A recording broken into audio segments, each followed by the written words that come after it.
한국 교회의 궁금한 점을 함께 생각해보는 이현주 목사의 교회 토파보기. 교회개혁 실천연대 교회문제상담소 상담위원 이현주 목사 모셨습니다. 목사님 안녕하세요. 네, 안녕하십니까? 이런 교회도 있다. 오늘 두 번째 순서인데요. 대부분 교회가 교역자 사이에 사례비 또 처우를 좀 차등을 두는 경우들이 있는데 그렇지 않은 교회도 있다고요. 네, 그렇습니다.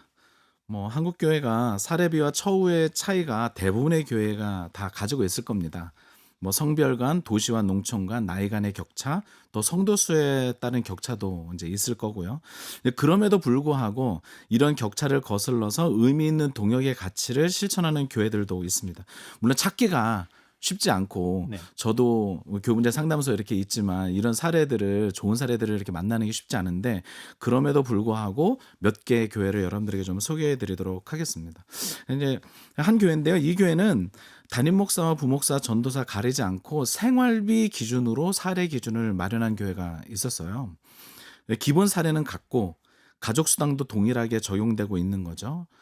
그러다 보니까 실제로 자녀를 출가시킨 담임 목사보다 자녀와 함께 지내는 부교육자 사례가 더 많은 교회였습니다. 독특하네요. 네, 예. 굉장히 독특하죠. 그래서 예. 생활비를 결정할 때도 이제 매년마다 이제 4인 가족 혹은 2인 가족에 대한 생활비가 나오니까 그것을 기준해서 교회가 나름대로 적정 수준을 만들어 놓고 그 기준에 따라 이제 차등으로 적용하는데 중요한 것은 그 담임 목사나 전도사 가리지 않고 다 동일했다. 기본 급여가 기본 사례가 동일했다라고 하는 거고요. 의미 있는 교회였던 것 같습니다. 또는 또 다른 교회는 담임 목사는 아니었어요. 그런데 이제 부교역자 사례비에 대해서는 성별 간 나이 간의 격차를 없앤 교회도 있었습니다. 평촌에 있는 한 교회인데요. 부교역자 사례비가 기본급에 대해서는 근무 시간과 그러니까 즉 전임과 비전임 파트 사역자로서는 구분이 돼 있었습니다. 근무 시간이 어떻게 되느냐라고 하는 것은 이제 구분이 돼 있었고요. 근무 시간이 같은 경우에는 성별과 나이에 관계없이 기본 사례가 동일하고 가족 수당이 존재하면서 연차 수당이 지급되는 구조였는데 연차 수당이 꽤 높은 거예요. 그래서 부교역자 중에서 가장 많은 사례를 받으시는 분이 교회 초기부터 함께하는 여자 전도사님께서 가장 많은 사례를 받고 있는 부교역자입니다. 교회가 여러 이제 부교역자들이 있는데 수석 부목사보다 훨씬 더 많은 사례를 받는 것으로 제가 이렇게 보았어요. 담임 목사님은 매우 즐겁게 이야기하시고 우리 교회가 이런 교회야 말씀하셨는데 한편으로는 담임 목사님도 좀 같은 이렇게 선상에서 있으셨으면 어땠을까라고 하는 아쉬움이 있었습니다만 그럼에도 불구하고 굉장히 의미 있는 교회라고 이렇게 생각이 됩니다. 또 하나 있는 교회는요. 부산의 금정구에 있는 교회인데요. 이거는 나이 연봉제를 교회가 사용하고 있더라고요. 그래서 기본 만 나이 곱하기 이제 나름대로 교회가 정한 얼마의 금액 그걸로 다 그냥 통일을 시켰어요. 그래서 퇴직금도 없이 그 급여 안에서 나름대로 퇴직에 대한 부분들을 다 정한다. 그래서 담임 목회자냐 부교육자냐 이런 그 격차가 없었고 그냥 그 안에서 다 동일하게 나이 따라서 사례를 받게 되어지는 그런 교회들도 있었습니다. 서울 성북에 있는 한 교회는 팀 공동 사역을 하고 있는 교회인데요. 이 교회도 굉장히 좀 독특했습니다. 함께하는 동역자들이 전임 사역을 한 지 3년. 그전에는 기간이 좀 더 앞에였는데 그냥 너무 힘들면 일찍 가게 되니까 그래도 3년 이상이 되면 동일한 기본 사례비를 지급하는 것을 원칙으로 해서 사역자와 사역의 구조를 균등하게 또 동일하게 하려고 노력하는 교회들도 있었던 것 같습니다. 아쉽게도 저희 교문제 상담소에 사찰 집사 혹은 이제 관리 집사님이라고 말씀드리는데요. 이분들에 대한 사실 자료는 저희들 가운데 들어온 게 없어서 소개하기가 조금 아쉬운 점은 있기는 합니다.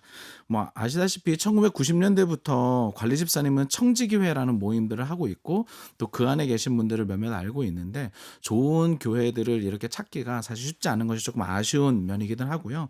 그러나 결론적으로 다시 한번 말씀드리자면 사례는 많지 않지만 그럼에도 불구하고 교회에서 지급되는 담임 목회자와 부교역자 등에 대한 사례비 적절성에 대해서 고심하고 실천하는 교회들이 실제로 있고 또 그런 많은 교회들이 이 부분에 대해서 고민하고 있다라고 하는 부분들을 좀 강조하고 싶습니다. 여러분들의 교회도 어떻게 하면 담임 목회자와 부교역자의 사례비 또 관리 집사의 사례에 대한 부분들이 어떻게 하면 좋은지 적절성에 대한 고민들을 함께 해보시면 좋겠다 생각이 됩니다. 예. 교회들을 이제 네 군데 교회를 익명으로 소개해 주셨는데 소개하신 교회들이 사례비를 이렇게 책정하는 데는 이유가 있겠죠? 그럼요. 나름대로의 의미가 있습니다. 함께 동역하는 이들에 대한 이제 그게 부목사님이든 또 전도사이든 함께 공동체를 세워가는 중요한 사람이라고 하는 것을 잊지 않고 있으시더라고요. 물론 다들 이렇게 대형의 교회는 아닙니다. 작은 교회이고 작은 공동체 나름대로의 그 가운데서 이런 재정 정의에 대한 가치를 교회 정관에 담고 이를 실천하도록 이제 노력하고 있는 교회들이었는데요. 이 사례비에 대한 부분에 상당히 민감하잖아요. 예. 그리고 사람에 대한 부분들을 교회가 어떻게 생각하느냐라고 하는 건데 인천의 한 교회에서는 담임 목회자가 부교육자 사례를 모두 합한 것만큼 사례를 받고 있었던 교회거든요. 근데 교회 재정이 줄어들자 교회가 선택한 것은 뭐냐면 담임 목사의 사례를 줄이는 것이 아니라 부교육자를 내보내는 것으로 교회 재정의 여유분을 만들더라고요. 그러니까 사람을 내보내는 것이 교회 재정을 가장 아끼는 효과적인 방법이다. 그래서 부교육자들의 사례비를 아끼기 위해서 사람을 내보내는 방식인데, 근데 그 교회의 담임 목회자 사례비가 꽤나 높았거든요. 근데 그런 부분들에 대한 성도와 그다음에 교회에 대한 인식이 좀 전환되었으면 좋겠다 생각이 듭니다. 반대로 일산의 한 교회는 지난 이제 코로나로 힘들었을 때 담임 목회자 스스로 본인 스스로의 사례를 조정함으로써 부교육자를 내보내지 않고 함께 그 어려운 시기를 극복한 교회도 있거든요. 이것은 과연 사람에 대한 또 함께 동역하는 사람에 대한 어떤 의지와 어떤 생각을 갖고 있는가가 이 사례비 책정의 기준 또 그런 격차들 속에서 보여지는 것 같습니다. 네. 이런 교회도 있다. 오늘은 동역자의 그 의미, 뜻을 사례비를 통해서 잘 구현하고 있는 교회들의 사례를 들어봤습니다. 예, 목사님 오늘 말씀 감사합니다. 감사합니다. 교회개혁 실천연대 교회문제상담소 상담위원 이현주 목사와 얘기 나눴습니다.